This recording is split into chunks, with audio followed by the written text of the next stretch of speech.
Coming up next at the movies, our next film. This is more serious than I thought. Apparently your mother is amorously infatuated with you instead of your father. Whoa, wait a minute. Doc, are you trying to tell me that my mother has got the hots for me?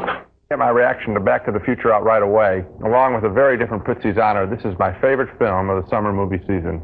If I had the ability to make lighthearted pictures for the teen and young adult market, I'd hope I'd have the ability to make a film as enjoyable as Back to the Future. I really think it's that good. Back to the Future is a time travel movie, a category I usually hate because, you know, they're never really going to change things when they go back in the past, because that would mean that the future that we saw at the beginning of the film would have had to have been a lie, right? So there's no suspense there. But, and I won't dare say how, Back to the Future managed to beat that problem, and it fooled me, and it delighted me in so doing.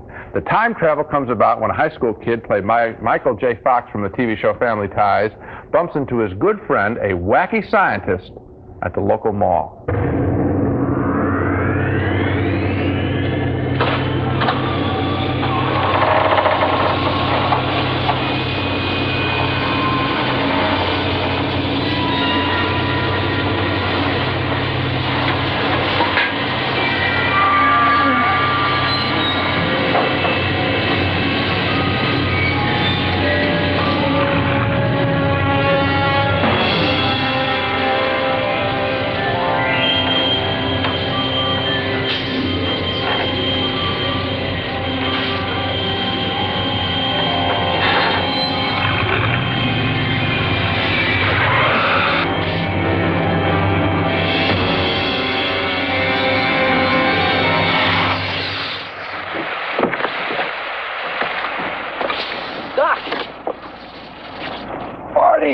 You made it! Yeah! Welcome to my latest experiment. This is the big one, the one I've been waiting for all my life. And of course, the experiment is the time travel, and I love that touch, the DeLorean motor car, as we see right there. Car that was ahead of its time.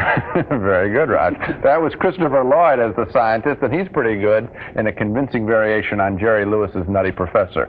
This time machine does work. It transports young Marty back to 1955, to before he was born, to where he wants to set up a date, it turns out, between, get this, his mother-to-be and his father-to-be. But his mom would rather go out with him. Neat idea.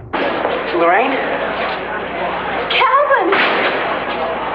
I'd like to meet my good friend George McFly. Hi. It's really a pleasure to meet you. How's your head? Oh, good. Fine. Oh, I've been so worried about you ever since you ran off the other night. Are you okay? Oh, it's hurting. I'm sorry I have to go. Come on! Isn't he a dreamboat?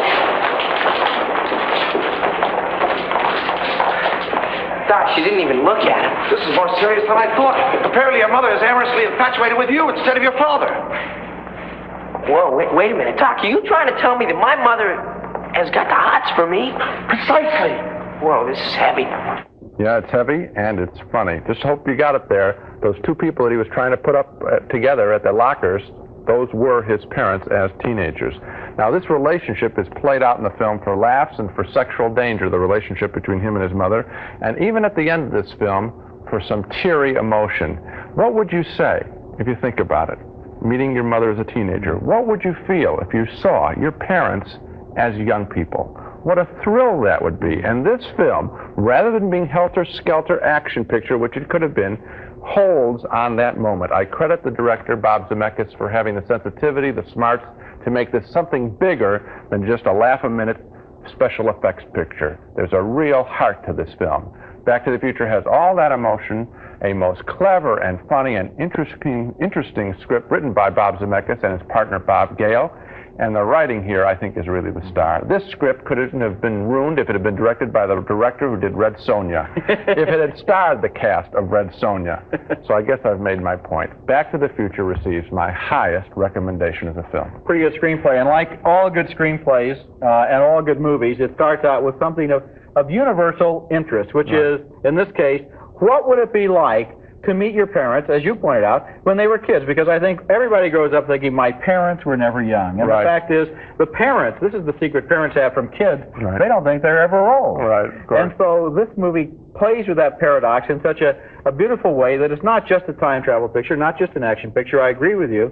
It's a picture almost like Frank Capra would have made, in which the underlying message of this communication between the generations is kind of, I just hope that kind of beautiful. I hope that this title, Back to the Future, doesn't put off adults, or even when I said in the beginning, teen and time travel and young adult, I can't imagine anyone not liking this film. I really think this is a very special picture. I mentioned Capra. You know the Capra picture it reminds me of? You can probably guess.